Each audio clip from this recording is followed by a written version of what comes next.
Quando você dá um intervalo de descanso no seu trabalho, sua produtividade aumenta? Quando você interage com seu grupo de trabalho e vê que eles te ajudam, você se sente melhor? Quando teu chefe quer saber tua opinião, tua sugestão ou conhecer suas atitudes, você se sente valorizado? Olá, sou o professor Daniel Santana e o vídeo de hoje é sobre a experiência de Hawthorne. Elton Mayo foi o grande nome da teoria das relações humanas, e ele realizou pesquisas importantes em relação ao comportamento humano e ao resultado da produtividade no trabalho. Antes de falar sobre a experiência, é válido demonstrar rapidinho um estudo que antecede esse momento e que facilitará o entendimento sobre a temática principal deste vídeo. O estudo aconteceu em uma fábrica de tecidos que não segurava funcionários. Nessa fábrica havia um altíssimo número de demissões e contratações. Elton Mayo, então, além de contratar uma enfermeira, deu autonomia para que os funcionários decidissem qual o horário mais adequado para o descanso e para a produção. E assim, a equipe ficou mais engajada, a produção aumentou e a rotatividade de funcionários diminuiu. Depois desse estudo, vem a mais importante pesquisa, e a que marcou a teoria das relações humanas, a experiência de Hawthorne. Em 1927, nos Estados Unidos, na cidade de Chicago, num bairro chamado Hawthorne, a fábrica da Western Electric Company inicia uma experiência, que ficou conhecida como a experiência de Hawthorne. O objetivo dela é relacionar a iluminação e a eficiência dos funcionários medidas por meio da produção. É saber se aumentando ou diminuindo a iluminação haveria ou não mais produção. Essa experiência foi dividida em 4 fases. Vamos conhecer cada uma delas. A primeira fase foi escolhido 2 grupos de operários. Eles faziam o mesmo trabalho nas mesmas condições, porém, durante o trabalho do grupo de observação, que é o grupo experimental, a iluminação era variável, enquanto que o outro grupo, que era o grupo de controle ou de comparação, a intensidade era constante. Qual era a ideia? Entender se a iluminação tinha influência no rendimento do operário. Gente, foi incrível, porque na mente dos operários eles pensaram: vou produzir bastante com muita ou pouca luminosidade. Dessa forma, os pesquisadores não conseguiram encontrar a relação entre a luminosidade com a produção, mas verificaram um fator que sobressaiu sobre o físico, o fator psicológico.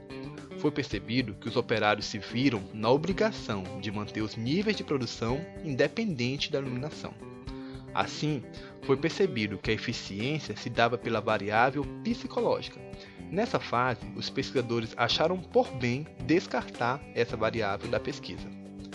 Na segunda fase, foi convidada algumas moças para participar da pesquisa e também foi esclarecido a elas o propósito e objetivo, que eram verificar se descanso, lanches e redução do horário influenciariam nas condições de trabalho.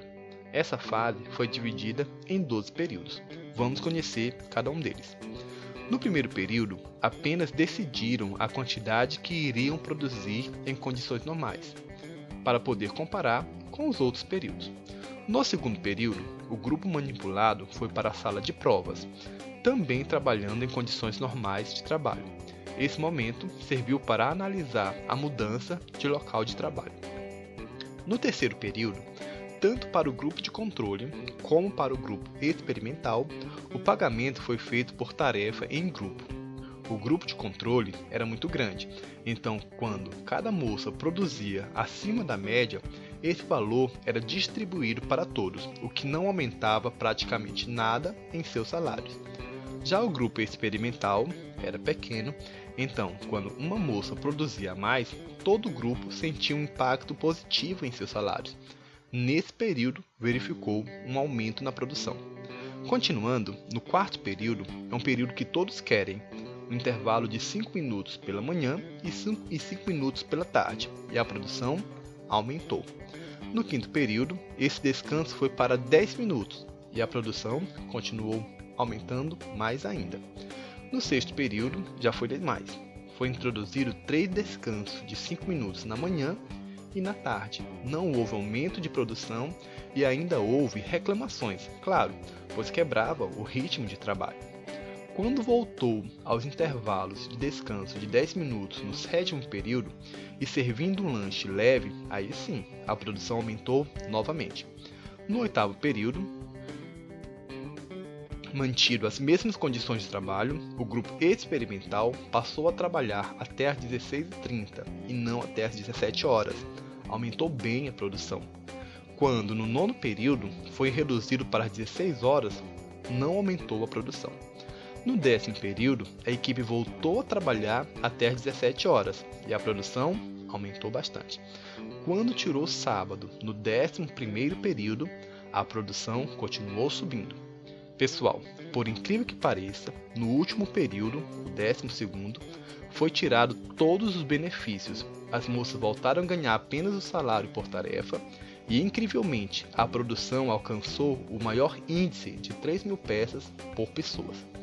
Gente, nessa segunda fase, a experiência de Hawthorne, algo estranho aconteceu. Mais uma vez, o fator psicológico sobressaiu o fisiológico, pois as moças gostavam de ser testadas, elas achavam divertido, sem pressão, sem ansiedade e com maior liberdade. As moças sentiam satisfação no trabalho e o espírito de equipe se sobressaiu.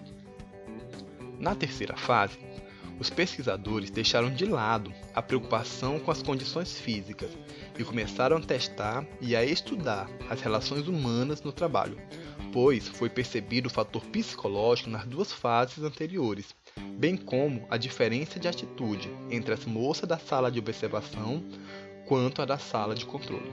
As moças da sala de controle achavam sua supervisão totalmente constrangedora e humilhante. Dessa forma, em 1928, iniciou o programa de entrevistas com os empregados, na intenção de ouvi-los, conhecer suas atitudes, sentimentos e sugestões. Essa ideia foi uma excelente proposta e os resultados extremamente positivos. As entrevistas evoluíram e, por motivo de grande quantidade de empregados, foi adotada a entrevista não diretiva, pois assim permitiria que todos falassem livremente. A partir disso, foi percebido o que chamamos de organização informal, onde os empregados ficaram mais unidos.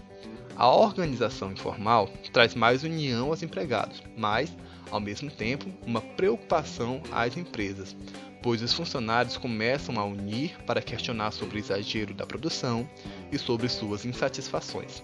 Dessa forma, os pesquisadores desenvolveram a quarta fase. Na quarta fase, foi separado os trabalhadores em dois grupos, grupo de experimento e grupo de controle, os dois trabalhando em condições de trabalho iguais. Um observador ficava dentro da sala, enquanto que um entrevistador, pelo lado de fora, fazia entrevistas. Esse estudo tinha como propósito analisar a organização informal dos trabalhadores. Nesse momento, o salário de cada empregado só poderia ser maior, pois eles também tinham parte fixa, se a produção total aumentasse. Dessa forma, foi observado um conjunto de artimanhas da equipe, como por exemplo, quando o operário observava a quantidade mínima de sua produção, eles reduziam o ritmo. Nesse momento, também houve um sentimento de solidariedade entre as equipes, além deles combinarem entre si uma estabilização da produção. O objetivo dessa fase foi analisar a relação entre a organização formal e informal dentro da empresa. A experiência de Hawthorne foi o grande marco na teoria das relações humanas, e nela pôde-se concluir que a produção aumenta não pela força física dos empregados, mas sim pela integração social da equipe. Outra conclusão é que o indivíduo não é um ser isolado, e sim membro da equipe, e a equipe se fortalece de tal forma que eles preferem produzir menos e ganhar menos que prejudicar seus colegas. Outra conclusão foi a percepção que as pessoas querem ser compreendidas e participativas. Pessoal, essa foi a experiência de Hawthorne. Espero ter ajudado vocês. Não esqueça de comentar, dê o seu feedback nos vídeos para que possa melhorar a cada dia. Pessoal, me acompanhe também nas redes sociais. Lá também posto conteúdo na área de gestão. Pessoal, um forte abraço e não esqueça, o professor Daniel Santana está aqui para ajudar vocês. Tchau, tchau.